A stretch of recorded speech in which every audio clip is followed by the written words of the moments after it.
السلام علیکم ورحمۃ اللہ وبرکاتہ. کیا حال ہے سب کا؟ الحمد للہ. نحمده ونصلی علی رسولہ الکریم. اما بعد فاعوذ باللہ من الشیطان الرجیم. بسم اللہ الرحمن الرحیم. رب اشرح لی صدری ویسر لی امری واحلل عقدۃ من لسانی. کتاب اللباس. باب الاحتباء فی ثوب واحد. باب ایک کپڑے میں گوٹ مار کر بیٹھنا. حدثنا اسماعیل قال حدثني مالک عن ابی الزناد عن الاعرج عن ابی ہریرہ رضی اللہ عنہ قال نہى رسول اللہ صلی اللہ علیہ وسلم عن لبستین. رسول اللہ صلی اللہ علیہ وسلم نے دو طرح کے لباس سے منع فرمایا ہے. ان یحتبی الرجل فی الثوب الواحد، کہ انسان ایک کپڑے میں گوٹ مار کر بیٹھے. لیس علی فرجہ منہ شیء، کہ اس کی شرمگاہ پر کوئی چیز نہ ہو، کوئی کپڑا نہ ہو. وان یشتمل بالثوب الواحد، اور یہ کہ انسان ایک کپڑے کو اس طرح لپیٹ لے. لیس علی احد شقیہ، کہ وہ اس کے ایک طرف ہو، صرف دوسری طرف کچھ نہ ہو. وعن الملامسۃ والمنابذۃ، اور دو طرح کی بیع سے منع کیا ہے، ملامسہ اور منابذہ سے. اس کی تفصیل پیچھے گزر چکی ہے. حدثنی محمد قال اخبرنی مخلد اخبرنا ابن جریج قال اخبرنی ابن شہاب عن عبید اللہ ابن عبد اللہ عن ابی سعید الخدری رضی اللہ عنہ ان النبی صلی اللہ علیہ وسلم نہى عن اشتمال السماء وَأَن يَحْتَبِيَ الرَّجُلُ فِي ثَوْبٍ وَاحِدٍ لَيْسَ عَلَى فَرْجِهِ مِنْهُ شَيْءٌ.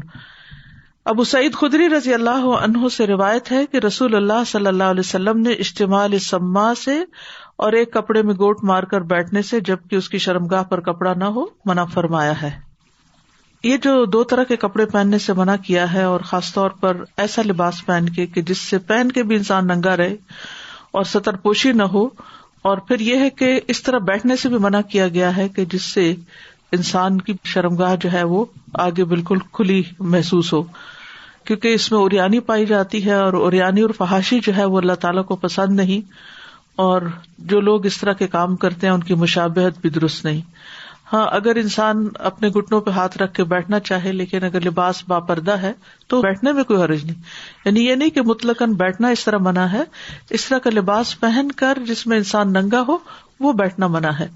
پچھلے دنوں ویمنز ڈے پر ایک پوسٹر ریلیز ہوا تھا جس میں لو اب بیٹھ گئی کے نام سے ایک بہت ہی فحش قسم کی تصویر تھی، اور اس میں دونوں ٹانگیں اس طرح کھلی ہوئی تھی ایک لڑکی کی. یعنی اس کو آزادی کا ایک سمبل بتایا جا رہا ہے. تو مردوں کے لیے بھی اس طرح بیٹھنا منع ہے. کہاں یہ کہ عورتیں اس طرح کا کام کریں اور اتنی جرت کے ساتھ پھر اس کو ہر جگہ نشر کیا جائے. یہ کوئی آزادی نہیں ہے. اللہ سبحانہ تعالیٰ نے ہمیں اپنی عبادت کے لیے پیدا کیا ہے، اور عبادت تو اس کی بتائی ہوئی لمٹس کے اندر رہ کر کام کرنے کا نام ہے. کسی مسلمان کو یہ زیب نہیں دیتا کہ وہ اس طرح کھلے عام اللہ کی نافرمانی کرے. باب الخبیثۃ السوداء. باب کالی کملی سے متعلق. حدثنا ابو نعیم حدثنا اسحاق بن سعید عن ابیہ عن سعید بن فلان هو عمرو بن سعید بن العاص عن ام خالد بنت خالد. عمرو بن سعید بن عاص روایت کرتے ہیں کہ ام خالد بنت خالد سے کہ اتی النبی صلی اللہ علیہ وسلم بثیاب، یعنی ام خالد راویہ ہیں جو کہتی ہیں کہ نبی صلی اللہ علیہ وسلم کے پاس ایک کپڑا لایا گیا. فیہا خمیصۃ سوداء صغیرۃ، جس میں سیاہ رنگ کی چھوٹی سی ایک کملی، ایک شال تھی. فقال من ترون ان نکسو ہذہ، تو آپ نے پوچھا کہ کس کے بارے میں تم سمجھتے ہو کہ ہم اس کو یہ پہنائیں. فسکت القوم، تو لوگ خاموش ہو گئے. قال اتونی بام خالد، آپ نے فرمایا کہ میرے پاس ام خالد کو لاؤ. فأتی بہا، تو ان کو لایا گیا. تحمل، اٹھا کر، چھوٹی تھی، بچی تھی، تو ان کو اٹھا کر آپ کے پاس لایا گیا. فأخذ الخمیصۃ بیدہ، تو آپ نے اپنے ہاتھ میں چادر پکڑی. فألبسها، اور اس بچی کو پہنا دی، یعنی خود اس بچی کو چادر اڑا دی. وقال، اور آپ نے فرمایا ابلی، پرانی کرو. واخلقی، اور اس کو پھاڑ دو، یعنی خوب پہنو اور خوب پرانا کرو، مراد یہ ہے. وکان فیہا علم اخضر، اور اس میں سبز رنگ کے نقش و نگار تھے، او اصفر یا زرد رنگ کے، یعنی سیاہ چادر پر سبز یا زرد رنگ کے نقش و نگار بھی تھے. فقال یا ام خالد ھذا ثنا وثناہ بالحبشیۃ حسن. آپ نے فرمایا اے ام خالد یہ بہت اچھا ہے، بہت اچھا ہے، یعنی تمہیں بہت اچھی لگ رہی ہے یہ چادر. اور حبشی زبان میں ثنا کہتے ہیں حسن، عمدہ، گڈ، نائس. تو اس حدیث سے یہ پتہ چلتا ہے کہ سیاہ رنگ کی چادر پہننا جائز ہے. اور دوسرا یہ کہ مناسب سائز کا لباس پہننا چاہیے، کیونکہ یہ چادر چھوٹی تھی، آپ کے مناسب نہیں تھی، تو آپ نے فوراً اس کو آگے کر دیا اور اس کو پہنائی جس کے لیے مناسب تھی. اور ام خالد کو لایا گیا اور آپ نے ان کو اپنے ہاتھوں سے چادر پہنائی. اور پھر آپ دیکھیے کہ ان کو پہنانے سے پہلے آپ نے اپنے ساتھیوں سے ایک طرح سے مشورہ کیا، ان کو اعتماد میں لیا. تو اس سے پتہ یہ چلتا ہے کہ کسی ایک کو کوئی چیز دینے سے پہلے باقیوں کو اعتماد میں لے لینا چاہیے. یعنی آپ کا یہ بات کرنا بہت معنی خیز ہے کہ آپ کا کیا خیال ہے کہ یہ کس کو پہنانی چاہیے. تو سب سوچنے لگے اور پھر آپ نے ام خالد کو بلوا لیا اور سب کے سامنے ان کو پہنایا. تو کسی کے دل میں پھر یہ بھی نہیں گیا ہوگا، کیونکہ سب ایک طرح سے شریک مشورہ تھے. خاموشی بھی رضا ہوتی ہے نا، کہ جس کو آپ چاہیں پہنا دیں. پھر اسی طرح نبی صلی اللہ علیہ وسلم نے جو دعا دی وہ بڑی خوبصورت تھی. اور وہ دعا کیا ہے؟ ابلی و اخلقی. اور آپ نے صرف ابلی نہیں کہا، وہ اخلقی کہا، کیونکہ زیادہ استعمال کی وجہ سے کم مدت میں ہی کپڑا جو ہے وہ بسیدہ ہو جاتا ہے. اور اخلقی کا مطلب یہ ہے کہ لمبی مدت تک تمہارے زیر استعمال رہے. تو یہ دعا کپڑے کے لمبی مدت تک قائم رہنے اور پہننے والے کی لمبی عمر پر مشتمل ہے. یہ بہت معنی خیز دعا ہے کہ کپڑا بھی دیر تک چلے اور تمہاری زندگی بھی لمبی ہو. یعنی بعض اوقات کپڑے سال پڑے رہتے ہیں لیکن پہننے والے چلے جاتے ہیں. تو مطلب یہ ہے کہ تمہاری بھی عمر دراز ہو اور تمہارا کپڑا بھی دیر تک تمہارا ساتھ دے. اس سے یہ بھی پتہ چلتا ہے کہ نیا کپڑا پہننے والے کو دعا دینی چاہیے. رسول اللہ صلی اللہ علیہ وسلم کے صحابہ میں سے جب کوئی نیا کپڑا پہنتا تو اسے یوں دعا دی جاتی، اللہ کرے کہ تم اسے خوب پرانا کرو اور اللہ تعالیٰ اس کے بعد تمہیں اور بھی عطا فرمائے. یعنی صرف یہ آخری چیز نہ ملے بلکہ اس سے زیادہ بھی ملے، اس کے بعد اور ملے. پھر اسی طرح نبی صلی اللہ علیہ وسلم دوسروں کو خوش کیا کرتے تھے. یہ بھی آپ کے حسن اخلاق کا ایک حصہ ہے کہ آپ نے اس بچی کو خوش کرنے کے لیے اس کی زبان میں تعریف کی. ام خالد جو تھی وہ حبشہ میں پیدا ہوئی تھی اور حبشہ کی زبان جانتی تھی، اس لیے رسول اللہ صلی اللہ علیہ وسلم نے خوش ہو کر حبشی زبان میں ہی اس کپڑے کی تعریف فرمائی. اور یہ کتنی خوبصورت بات ہے نا کہ اگر سامنے والا شخص کوئی اور زبان جانتا ہے، مثلا آج کل کے بچے اردو سے زیادہ یا اپنی مدر ٹنگ سے زیادہ انگریزی جانتے ہیں یا فرینچ جانتے ہیں یا کوئی دوسری زبان جانتے ہیں، تو ان بچوں سے بات کرتے ہوئے اگر ساری بات آپ نہ بھی کر سکیں تو کوئی ایک آدھ جملہ ان کے حسب حال، ان کے موافق، ان کی پسند کا جو انہیں خوش کر دے. یہ جو دل جیتنا ہوتا ہے یا دل لبھانا ہوتا ہے یہ بھی ایک آرٹ ہوتا ہے، اور خاص طور پر اگر دل سے ایسا کیا جائے تو انسان دوسروں کو دل جیت لیتا ہے. نبی صلی اللہ علیہ وسلم کا یہی کمال ہے کہ آپ نے اپنے دوستوں اور اپنے دشمنوں کے دل جیتے ہیں، اور جب دل جیتے جاتے ہیں تو پھر بات منوانا بہت آسان ہو جاتا ہے. گھر والے بھی ہماری بات کیوں نہیں بعض اوقات مانتے کہ ہم نے ان کے دل نہیں جیتے ہوتے. ہم صرف اپنے مقام کو دیکھتے ہیں کہ ہم کون ہیں، ہم ان کے ماں باپ ہیں اس لیے ہماری بات ماننی چاہیے، لیکن بچوں کی اپنی نفسیات ہوتی ہے، اس کو سامنے رکھتے ہوئے معاملہ کرنا چاہیے.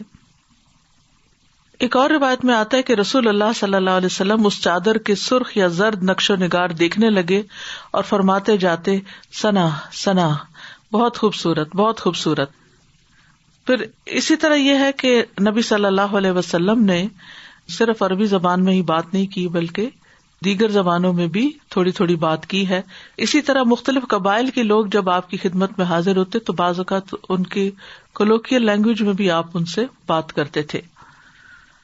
لیکن یہ ہے کہ اپنی زبان کو بالکل فراموش کر دینا اور اس سے بالکل اپنا رشتہ کاٹ دینا یہ درست نہیں ہے، اور خاص طور پر اگر کسی کی زبان عربی ہو، کیونکہ قرآن و سنت کا علم اسی زبان سے حاصل ہوتا ہے. تو اگر اللہ نے کسی کو عرب گھر میں پیدا کیا ہے تو اسے اپنی زبان بالکل بھول نہیں جانی چاہیے. حدثني محمد بن المثنى قال حدثني ابن ابي ادي عن ابن عون عن محمد عن انس رضی اللہ عنہ قال، انس رضی اللہ عنہ کہتے ہیں، لما ولدت ام سلیم قالت لی یا انس انظر هذا الغلام، جب ام سلیم نے بچہ پیدا کیا تو کہنے لگی اے انس اس بچے کو ذرا دیکھتے رہو، فلا یصیبن شیئا، کہ یہ اپنے منہ میں کوئی چیز نہ ڈالے، حتی تغدو بہ الی النبی صلی اللہ علیہ وسلم، یہاں تک کہ تم صبح کے وقت اسے نبی صلی اللہ علیہ وسلم کے پاس لے جاؤ، یحنکہ، وہ اس کی تہنیک کریں، فغدوت بہ، تو وہ کہتے ہیں کہ میں اس بچے کو صبح کے وقت لے گیا، فاذا هو فی حائط، کہ آپ اس وقت ایک باغ میں تھے، وعلیہ خمیصۃ حریسیۃ، اور آپ کے اوپر حریسی چادر تھی، وہو یسم الزہر، اور وہ داغ لگا رہے تھے اونٹوں کو، الذی قدم علیہ فی الفتح، جو فتح مکہ کے موقع پر آپ کے پاس آئے تھے. تو ایک روایت میں خمیصۃ حریسیۃ ہے اور دوسری میں خمیصۃ جونیۃ بھی ہے. ٹھیک ہے. صحیح مسلم کی روایت میں آتا ہے، انس رضی اللہ عنہ کہتے ہیں ام سلیم کے ہاں بچہ پیدا ہوا تو انہوں نے مجھ سے کہا اے انس اس بچے کا دھیان رکھو، اس کے منہ میں کوئی چیز نہ جائے، یہاں تک کہ صبح تم اس کو نبی صلی اللہ علیہ وسلم کی خدمت میں لے جاؤ، آپ اسے گھٹی دیں گے. انس رضی اللہ عنہ نے کہا میں صبح کے وقت آیا، اس وقت آپ باغ میں تھے، آپ کے جسم پر ایک کالے رنگ کی بنو جون کی بنائی ہوئی منقش اونی چادر تھی، اس کو جونیہ کہا. ٹھیک ہے. تو خمیصۃ حریسیہ سے کیا مراد ہے؟ حریسی جو ہے یہ حریس کی طرف منسوب ہے، اور یہ قبیلہ قزاع کا شخص جو ہے ایک قسم کی اونی چادریں ہو سکتا بناتا ہو. اور جونیہ جو ہے یہ بھی سیاہ رنگ کی ہوتی ہے، اور سیاہ اونی چادر کے اپنے بہت سے فائدے ہوتے ہیں. سیاہ چادر اگر لیں تو اس وقت رسول اللہ صلی اللہ علیہ وسلم کو یاد کریں کہ آپ بھی سیاہ اونی چادر لیا کرتے تھے. اور پھر اسی طرح یہ ہے کہ ایک مرتبہ آپ نے اونی چادر میں جب اسمیل محسوس کی تو اس کو اتار بھی پھینکا. اسی طرح اس حدیث سے بھی پتہ چلتا ہے کہ رسول اللہ صلی اللہ علیہ وسلم بہت منکسر المزاج تھے، بہت ہمبل تھے، اور مسلمانوں کے اموال کا خیال رکھتے تھے، ان کے جانوروں کو خود داغ رہے تھے. یہ آپ کے اپنے ذاتی نہیں تھے. جب وہ صحابہ باغ میں گئے اور باغ کے اندر نبی صلی اللہ علیہ وسلم اونٹوں کو داغ لگا رہے تھے تو یہ آپ اپنے ذاتی اونٹوں کی خدمت نہیں کر رہے تھے.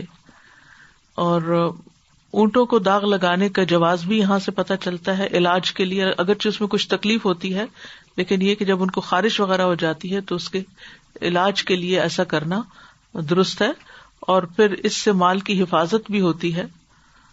پھر اسی طرح یہ ہے کہ حضرت ام سلیم جو ہیں ان کے اندر بہت اس بات کی خواہش تھی کہ ان کے بچے کے منہ میں سب سے پہلے نبی صلی اللہ علیہ وسلم کا لعاب جائے. باب ثیاب الخدری، سبز لباس کا بیان. کالے کا تو آپ نے پڑھ لیا، اب سبز لباس، سبز رنگ کے کپڑے پہنو. اور کیا کوئی مرد سبز رنگ کا کپڑا پہن سکتا ہے یا نہیں؟ حدثنا محمد بن بشار حدثنا عبد الوهاب اخبرنا ایوب عن اکرمہ ان رفاعۃ طلق امرأته، اکرمہ کہتے ہیں کہ رفاعہ نے اپنی بیوی کو طلاق دے دی. فتزوجها عبد الرحمن بن الزبیر القرظی، تو اس عورت سے عبد الرحمن بن الزبیر القرظی نے شادی کر لی. قالت عائشہ، تو عائشہ کہتی ہیں رضی اللہ تعالیٰ عنہا، وعلیہا خمار اخضر، کہ اس خاتون پر سبز رنگ کی چادر تھی. فشکت الیہا، تو آپ کے پاس شکایت کے لیے آئی. وارتھا خضرۃ بجلدہا، اور اس نے اپنے جلد پر سبز رنگ کا نشان یعنی نیل دکھایا، یعنی گویا کہ وہ شکایت کر رہی تھی کہ اس کے ہسبینڈ نے اس کو مارا ہے اور اس کے جسم پر نشان پڑ گیا ہے. فلما جاء رسول اللہ صلی اللہ علیہ وسلم، تو جب رسول اللہ صلی اللہ علیہ وسلم تشریف لائے، والنساء ينصر بعضهن بعضا، اور عورتوں کی عادت یہ ہوتی ہے کہ وہ ان میں سے بعض کی مدد کرتی ہیں، یعنی ایک دوسرے کی ہیلپ کرتی ہیں. یعنی جس طرح حضرت عائشہ نے اس عورت کا مسئلہ سمجھا اور اس کو ہیلپ کرنا چاہا تو اس سے انہوں نے یہ بات نکالی راوی نے. قالت عائشہ عائشہ کہتی ہیں رضی اللہ عنہا ما رأیت مثل ما یلقى المؤمنات لجلدها، نہیں میں نے کبھی دیکھا کہ مومن عورتوں کو ان کی سکن پر اس سے سخت کوئی نشان ہو، اشد خضرۃ من ثوبها، جس کا رنگ اس کی چادر سے بھی زیادہ سبز تھا، یعنی بہت ڈارک پیچ تھا. قال راوی کہتے ہیں وسمع، اور سن لیا کس نے؟ ان کے شوہر نے بھی، انہا قد اتت رسول اللہ صلی اللہ علیہ وسلم، کہ خاتون رسول اللہ صلی اللہ علیہ وسلم کے پاس آئی ہیں شکایت کرنے کے لیے. فجاء، وہ بھی آ گئے، ومعہ ابنان لہ من غیرہا، اور عبد الرحمن کے پاس 2 بیٹے تھے جو اس خاتون کے علاوہ کسی اور سے پیدا ہوئے تھے، دوسری عورت کے تھے. قالت، وہ کہتی ہیں واللہ ما لی الیہ من ذنب، کہنے لگی مجھے ان سے کوئی شکایت نہیں، الا ان ما معہ لیس باغنی عنی، مگر یہ کہ ان کے پاس کوئی ایسی چیز نہیں جو مجھے مطمئن کرے، من ہذہ، اس سے بڑھ کر، واخذت حدبۃ من ثوبہا، اور انہوں نے اپنے چادر کا یا اپنے کپڑے کا ایک کنارہ یا پلو پکڑ کے لٹکا کے دکھایا. فقال، تو عبد الرحمن کہنے لگے کذبت، یہ جھوٹ کہتی ہیں، واللہ یا رسول اللہ، اللہ کی قسم ہے اللہ کے رسول، انی لانفضھا نفض الادیم، کہ میں اس کو چمڑے کی طرح ادھیڑ دیتا ہوں، ولکنھا ناشز، لیکن ان کے اندر نشوز ہے، یہ شریر ہیں، ترید رفاعتا، یہ رفاع کے پاس واپس جانا چاہتی ہیں. فقال رسول اللہ صلی اللہ علیہ وسلم، تو رسول اللہ صلی اللہ علیہ وسلم نے فرمایا، فإن كان ذلك، اگر معاملہ یہی ہے، یعنی جیسے خاتون کہہ رہی ہے، لم تحلی لہ، تو تم رفاع کے لیے حلال ہی نہیں ہوئی، او لم تصلحی لہ، یا تم اس کے لیے درست ہی نہیں ہو، حتی یذوق من اسیلتک، یہاں تک کہ عبد الرحمن تمہارا شہد چکھ لے. قال وابصر معه ابنین لہ، راوی کہتے ہیں کہ اور نبی صلی اللہ علیہ وسلم نے اس کے 2 بیٹے دیکھے. فقال بنوک ہؤلاء، تو انہوں نے کہا کہ کیا یہ آپ کے بچے ہیں؟ قال نعم، تو عبد الرحمن نے کہا ہاں. قال ھذا الذی تزعمین ما تزعمین، تو آپ نے فرمایا کہ یہ جو دعویٰ کر رہی ہیں، جو بھی یہ دعویٰ کر رہی ہیں کہ یہ شخص بچے پیدا کرنے کے قابل نہیں ہے، فواللہ لہم اشبہ بہ من الغراب بالغراب، تو اللہ کی قسم یہ بچے تو کوے کی طرح، جو کوا ہوتا ہے اس سے بھی زیادہ باپ سے مشابہت رکھتے ہیں، یعنی عبد الرحمن ہی کے بچے ہیں. یعنی جس طرح ایک کوا دوسرے کوے سے اتنا ریزمبل کرتا ہے، اسی طرح یہ بچے اپنے باپ سے بہت زیادہ ریزمبل کرتے ہیں.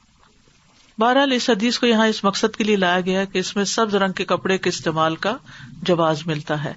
خاتون سبز رنگ کی اوڑھنی اوڑھے ہوئے آئی تھی، تو اس سے یہ پتہ چلتا ہے کہ بلیک کے علاوہ اگر گرین کلر کا یا ڈارک گرین کلر کا کوئی اسکارف لے لیا جائے یا چادر پہن لی جائے تو اس میں حرج نہیں، اس میں بھی پردہ ہو سکتا ہے.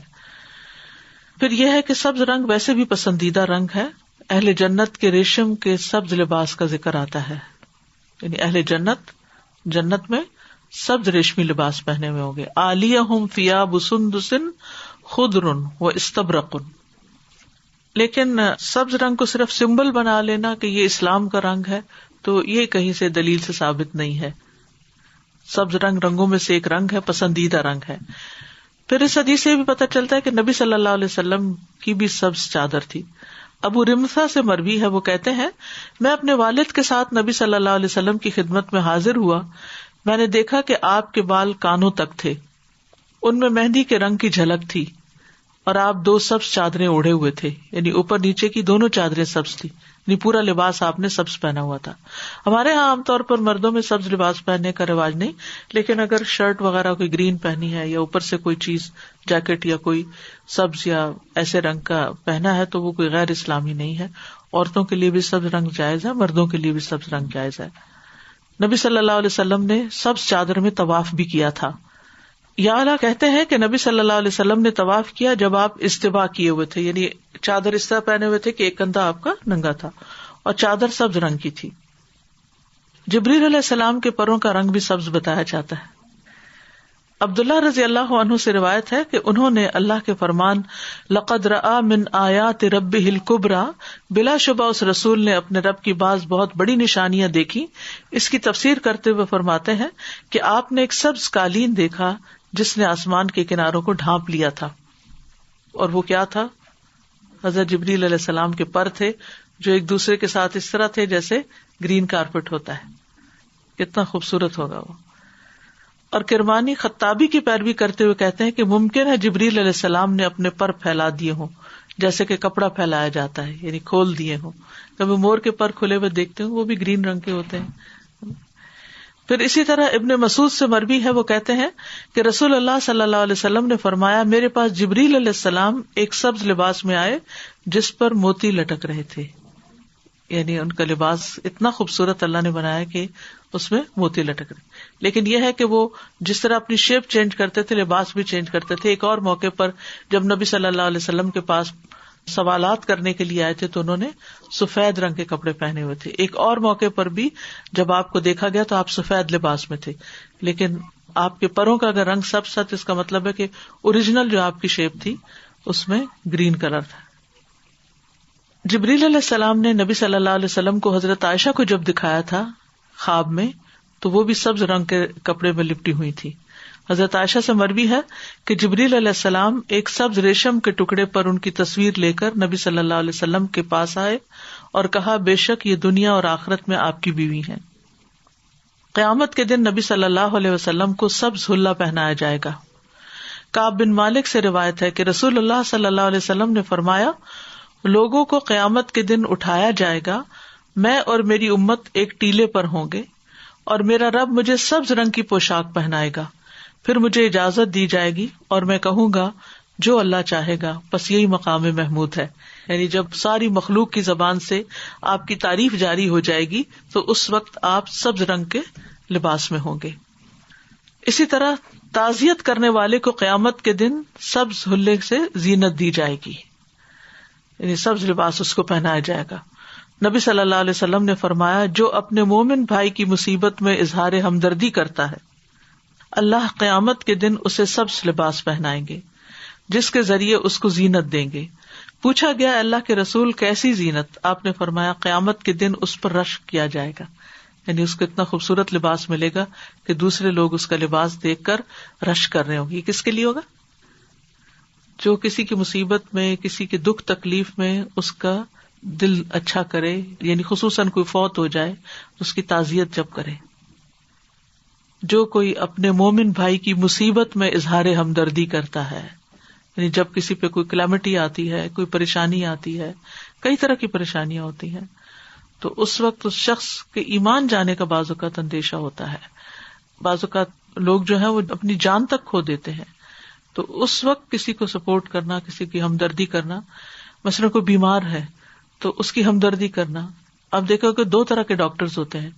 ایک طرح کے ڈاکٹرز وہ ہوتے ہیں کہ جو پیشنٹ کو بہت پازیٹیو اسٹروکس دیتے ہیں اور بہت پازیٹیو باتیں کرتے ہیں، اور ڈاکٹر کی بات کا جتنا اثر ہے دنیا میں کسی دوسرے بندے کی بات میں وہ اثر نہیں ہو سکتا، کیونکہ انسان کو اس پہ ٹرسٹ ہوتا ہے. اور اگر ڈاکٹر اچھے سے بات کرے تو مریض کو لگتا ہے مجھے کیا بیماری تھی، کوئی تھی بیماری، بھول جاتا ہے انسان. زندگی میں ہر شخص کو اس کا ایکسپیرینس ہوا ہوگا کہ اگر آپ کسی ایسے ڈاکٹر کے پاس گئے کہ جس نے آپ سے اچھے سے بات کی تو آپ کی تکلیف آدھی ہو گئی یا لگا کہ جیسے ختم ہی ہو گئی.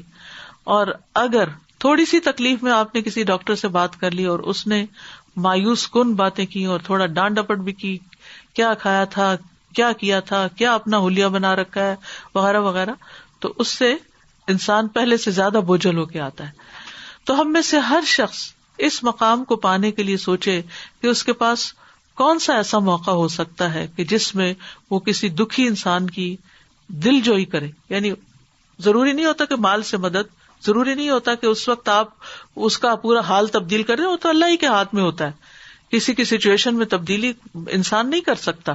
انسان صرف اچھا مشورہ دے سکتا ہے، دل جوئی کر سکتا ہے، اچھی بات کر سکتا ہے، اس کو اچھے اجر کی امید دلا سکتا ہے، اس تقدیر پر ایمان کی بات کر کے اس کو تسلی دلا سکتا ہے. یعنی کئی چیزیں ہو سکتی ہیں کہ جو آپ دوسرے کے ساتھ کر سکتے ہیں. تو یہ سبق یاد رکھیے گا، مصیبت کے وقت دوسروں سے لاپرواہ ہونا اور پرواہ نہ کرنا یہ بہت بڑا ظلم ہوتا ہے. وَالْعَصْرِ إِنَّ الْإِنسَانَ لَفِي خُسْرٍ إِلَّا الَّذِينَ آمَنُوا وَعَمِلُوا الصَّالِحَاتِ وَتَوَاصَوْا بِالْحَقِّ وَتَوَاصَوْا بِالصَّبْرِ. ایک دوسرے کو حق اور ایک دوسرے کو صبر کی تلقین کرتے ہیں. تو صبر کی تلقین کرنا جو ہے یہ بھی اسی میں شامل ہو جاتا ہے. تو اس حدیث سے کچھ اور باتیں بھی پتہ چلتی ہیں. ایک تو یہ کہ کپڑے سے اشارہ کرنے کا جواز ہے. اس خاتون نے اپنے شوہر کی کنڈیشن سمجھانے کے لیے کپڑے کے پلو سے تاثر دیا کہ اس کا آلہ جماع کمزور ہے اور اس کی شہوت پوری نہیں کرتا. اور اسی طرح شوہر جو تھا وہ اپنے دفاع کے لیے 2 بچے ہمراہ لایا تاکہ اپنے پوزیشن کو کلیئر کر سکے.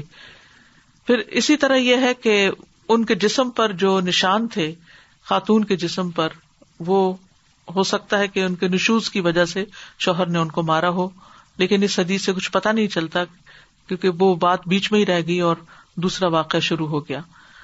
اسی طرح یہ بات بھی پتہ چلتی ہے کہ اگر شوہر حق زوجیت ادا نہ کرے اور صحیح طور پر نہ کرے تو عورت نکاح فسخ کرنے کا مطالبہ کر سکتی ہے. یعنی اگر عورت اپنے شوہر سے سیٹسفائیڈ نہیں ہے اور وہ سمجھتی ہے کہ کسی برائی میں مبتلا ہو جائے گی تو اس نکاح کو ختم کرنے کے لیے دعویٰ کر سکتی ہے. اور پھر اسی طرح یہ ہے کہ اختلافات کو حل کرنے کے لیے جو نبی صلی اللہ علیہ وسلم کا طریقہ اس میں بڑی حکمت ہے. آپ نے اس معاملے کو ایسے بیچ میں لٹکتا ہوا نہیں چھوڑا. خاتون کو بھی بتا دیا کہ تم کب اپنے پچھلے شوہر کے لیے حلال ہوگی، کہ تمہیں اپنے شوہر کی بات ماننی ہوگی، کہ ہو سکتا ہے نشوز کی وجہ سے نہ مانتی ہوں، اللہ عالم. اور دوسرے یہ ہے کہ آپ صلی اللہ علیہ وسلم نے ان بچوں کے بارے میں سوال کر کے عورت کو انڈائریکٹ پیغام دے دیا، یعنی جو الزام تم مرد پہ لگا رہی ہو یہ درست نہیں. یہ بات اتنی واضح طور پر اس لیے میں کر رہی ہوں کہ ہمارے معاشرے کے اندر عام طور پر اس طرح کے بہت سے مسائل اٹھتے ہیں، تو اس میں پتہ ہونا چاہیے کہ نبی صلی اللہ علیہ وسلم نے ان مسائل کو کس طرح حل کیا ہے. یعنی بہت سی شادیاں شروع میں ہی ناکامی کی طرف جانے لگتی ہیں اور عموماً الزام یہی ہوتا ہے لڑکی کی طرف سے کہ مرد جو ہے وہ نامرد ہے. استاذہ جی، میں پچھلی حدیث سے شروع کروں گی، وہ جو کپڑا پہنا کے انہوں نے دعا فرمائی نبی کریم صلی اللہ علیہ وسلم نے. تو استاذہ جی، ہمارے بھی کلچر میں یہ دعا ہے، پنجابی میں ہمارے بہت بولا جاتا ہے اللہ تعالیٰ ہنڈانا نصیب کرے.